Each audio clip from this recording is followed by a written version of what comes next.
You have 24 hours until SHTF happens. The crap is going down. What are you going to do? This scenario is you are bugging in. You have to bug in due to the circumstances. Hey everybody, this is Michael with Asymmetrical Preparedness.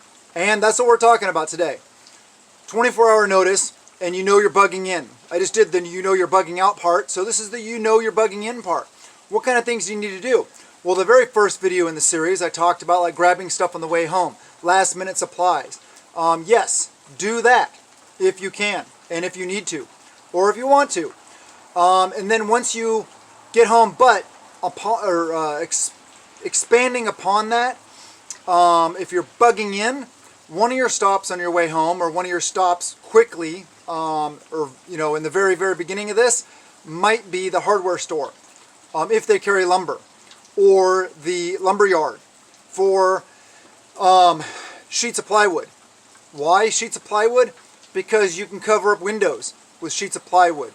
You can build things with sheets of plywood. You can use them for expedient fencing, and or any kind of fencing.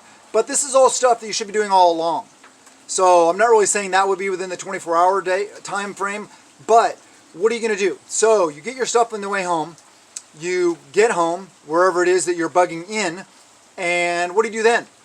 Well, depending on the scenario, there's a lot of different ways you can go with this, of course, just like everything. If it's a situation where you need to be on the down low, well, you may want to put blackout curtains on the inside of your house so that no light is escaping the house, so people don't know you're there.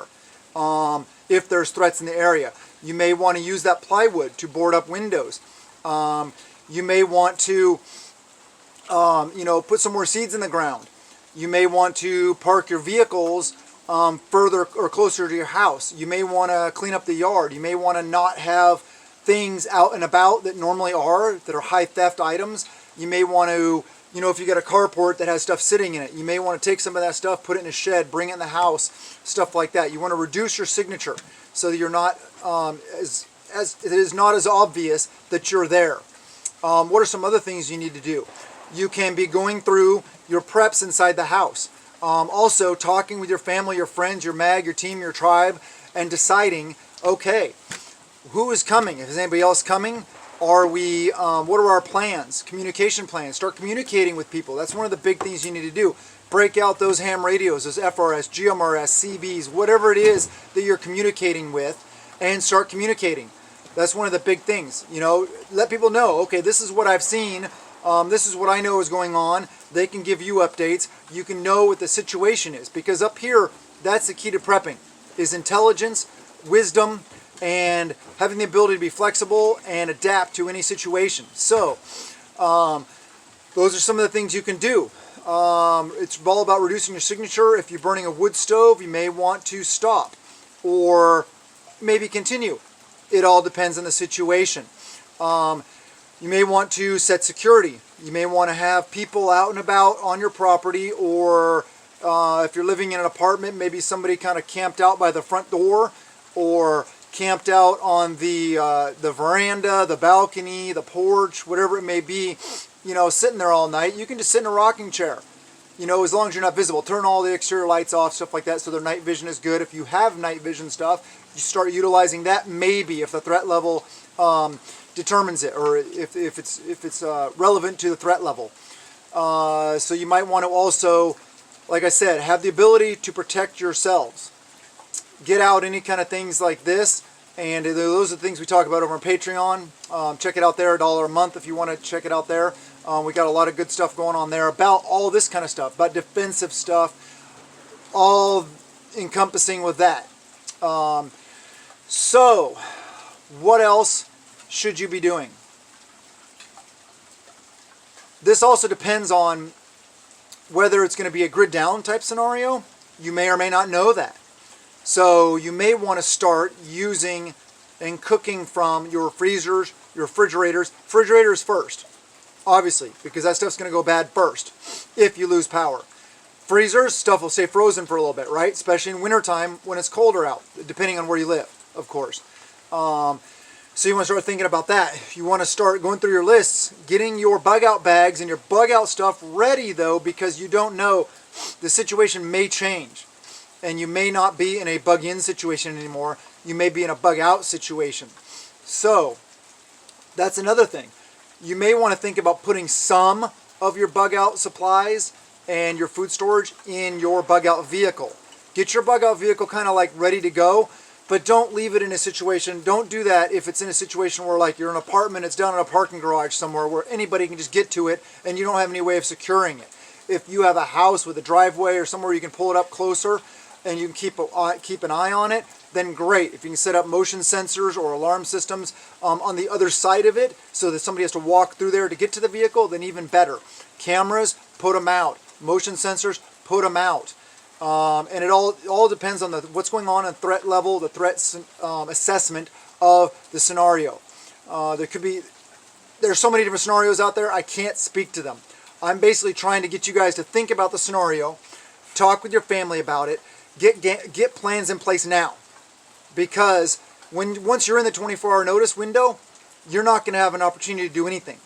You are going to have to go, you're going to have to start doing the things, you're going to have to start, equipping yourself, you're going to start getting stuff ready, going through your supplies, making sure where they're at. If you have your food storage in a storage unit somewhere, not on your property, then go get it, bring it back. If it's at bug out locations or caches en route, then leave that alone because you may need that in a situation. But if or if you have supplies at a buddy's house, that's fine because you may end up having to go there. So don't do stuff like that. But if you got like a lot of your preps in a storage unit, bring them back home. If you have them, I don't know, anywhere where you can consolidate them so that you have them in a bug-in situation. If you have fencing available that you have like stocked now, ready for something, a big event, then depending on the event, depending on the situation, you may want to, in that window, that's when you would probably start putting it up. Like I said, situational dependent. All this stuff is situational dependent. That's why it's very difficult to make videos to talk about all this stuff because there's so many things that could happen. I try to just cover some of the basics and get you guys thinking along these lines and making these preparations, making these plans, setting up these, your comm plans, your bug out plans, your bug in plans, all this stuff like that. You may want to, if you don't normally turn on your alarm system on your house, you may want to think about that. Same with vehicle alarms. If you normally just lock the vehicle, or some people live in areas where they just keep them unlocked. I don't have to lock my vehicles here. I do just because it's habit and I set the alarms on them because of habit. But if you don't do that, maybe you want to start thinking about doing that in this 24-hour window. What else do you need to do?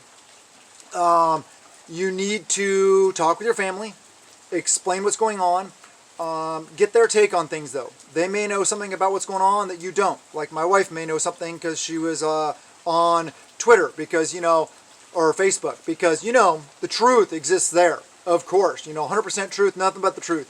Fake news. Anyway, yeah, be careful what you read or what you see though, especially if it's online. You guys know this. You can't trust a lot of sources out there. Just keep your head on a swivel. The more you are situationally aware, the more chance that you will have a 24-hour window, a 10-hour window, a 1-hour window, whatever it may be. The more aware you are of what's going on around you, the threat levels, the situation, the global situation, the national situation, your local situation, all those kind of things, the better off you will be and the more warning you will get so that you can get all these plans in place. So please, think about these things. Take action now. Now. Do not procrastinate. This is the time when you need to get all these things planned out. Have a prepping notebook. You got to have this. This is where you have your lists of all your preps, all your food storage, all your water storage, all the things you have. But in here also you need your SOPs, your standard operating procedures. Standard operating procedures are what do we do if? What do we do when? How do we do this? How do we do that? Those are the things you need to write down. Even if it's just a sketch, an outline, general idea. This is where you can put your gardening plans, your gardening layouts, your what do you need to do to your home to secure it in a situation? What do you need to do for your vehicle to keep, keep a vehicle page or a couple pages? for your bug out. Keep your bug out locations in there. Maps, routes, all this kind of stuff like that. Just make sure that obviously that doesn't fall into the wrong hands in a bad situation. If you're in a situation where the threat level is increasing, you may want to think about destroying those plans. Keeping them up here. The maps, the locations, the routes, the cache locations, all the stuff like that. You've got to keep it up here. So, because it's good to have those things, it's good to review those things, but like I said, you don't want those falling into the wrong hands and then as somebody else being able to go get your stuff. Also in this notebook, you can have your group comm plans, your frequencies, your alternate frequencies, your tertiary frequencies. Where do you go? Your rally points. Rally alpha is here. Rally bravo is here. Our drop points are here. Our drop points are there. Our comm plan is this. FRS frequency that. Ham frequency this. CB channel this. Those kind of things. Those are all things you can put in a prepper notebook. So please, if you don't have a prepper notebook, build one now. Start today. Grab a 3-ring binder, throw some papers in there, grab one of those lined notebooks and just start writing. Start it. Put a label on it, prepper notebook. Start it now and then start writing down your stuff, what you have. You got to know what you have. That's part of it. Planning is everything. And the ability to use this.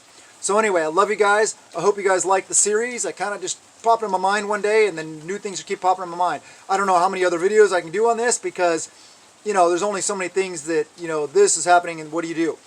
But anyway, I love you guys. Thank you for being here. If you're not subscribed, please do so.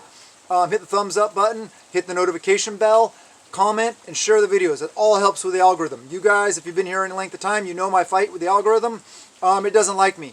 I'm trying to improve upon that. I'm trying to, move all the other stuff, the non-PC stuff, the stuff that people don't want me talking about here on this platform over to Patreon. So if you haven't done so, check out Patreon. We talk a lot more stuff about that. I think I already mentioned it. Anyway, and if you're looking for things, a good source for things, check out my Amazon storefront, link in the description. But yes, please, prep a little every day. And prep at a peace of mind, not out of fear. I love you guys, and blessings to you and yours.